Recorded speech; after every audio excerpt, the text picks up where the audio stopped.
Hello world, welcome to the special all Prince of Persia edition of Monday Media Review here in Two Guys on the Couch. I am George. And I'm Joe. We're here to wade through the bullshit, give you our opinions on upcoming movies and games.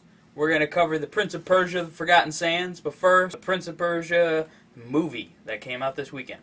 Sands of Time. Yeah, this is based on the original, well, not the original game, but the one most people probably have played, which is the original PS2, Xbox, and GameCube game, The Prince of Persia, The Sands of Time.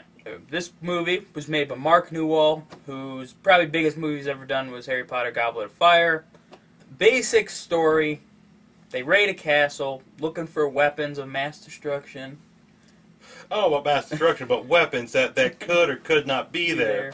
Based on a hunch. Based on... a tip. Intel. No shit. And then they raid this castle. He finds the dagger. Dagger can turn back time. If I could turn back time, if I could find a way, I'd take back those words that hurt you, and you'd stay. Alright, well, the prince is on the run for some reason. He's got this dagger. And he finds out that it can rewind time, and the bad guy's after it. Yeah, and the story, it's pretty good. I mean, I actually... For a summer movie, it's not a bad story. Yeah, I mean, I enjoyed it. I had fun with it.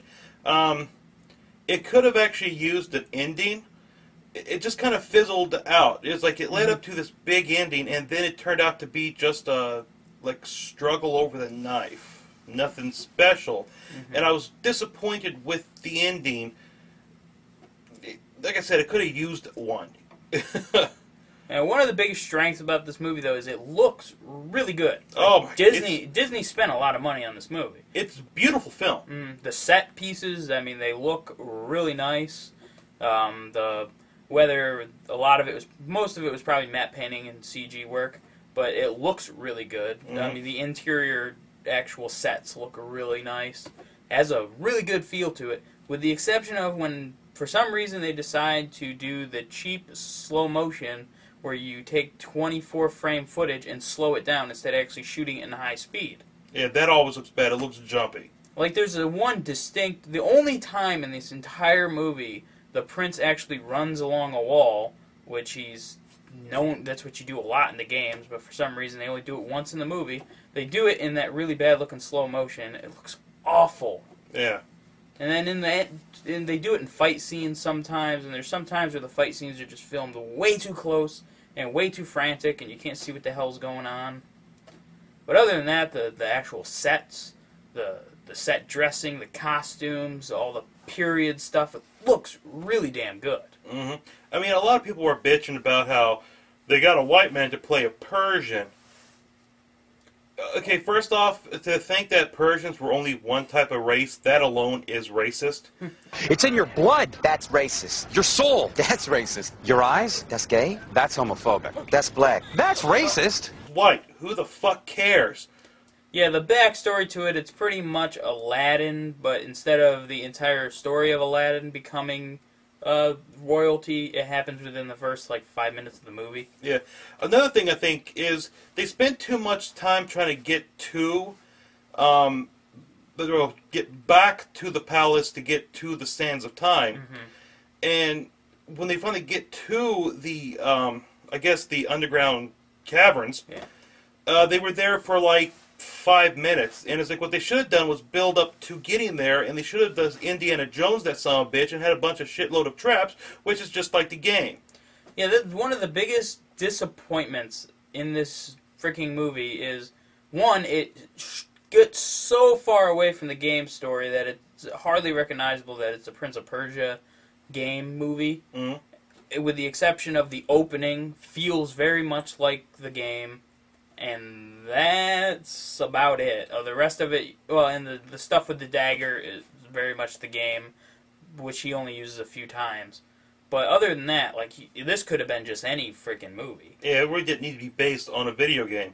Though, I mean, there were parts in it, when they were showing the route he had to take, that was straight from the game. Yeah, where you'd see him I gotta go here, so I gotta go here, then here, then here, then here, and I'll get to here. They did, the fly-throughs that they do in the game, they did that in this. Which I thought was an awesome little tribute.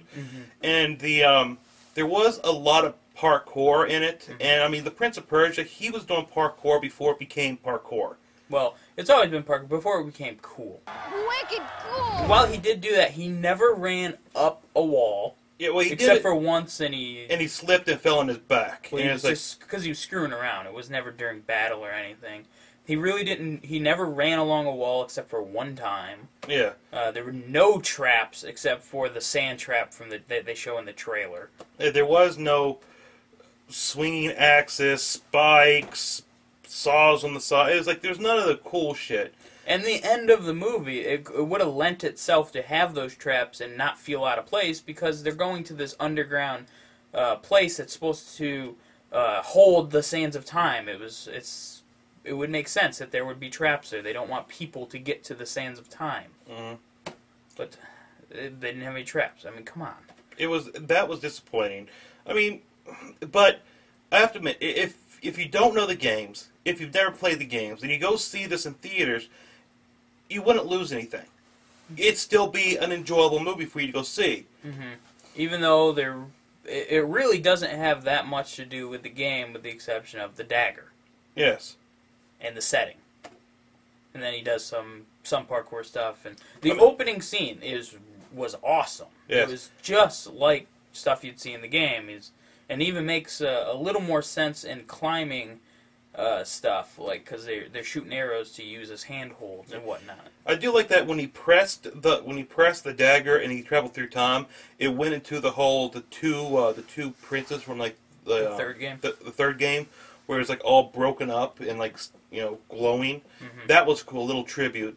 Now I am hoping that they do make a sequel to this, but I'm kind of curious how they're going to make a sequel because of the way it ends. I'm not going to give away how it ends, but the way it does end is it doesn't really leave a lot of opening for a sequel. But I do know they want to make this into a trilogy, like they did with Pirates of the Caribbean.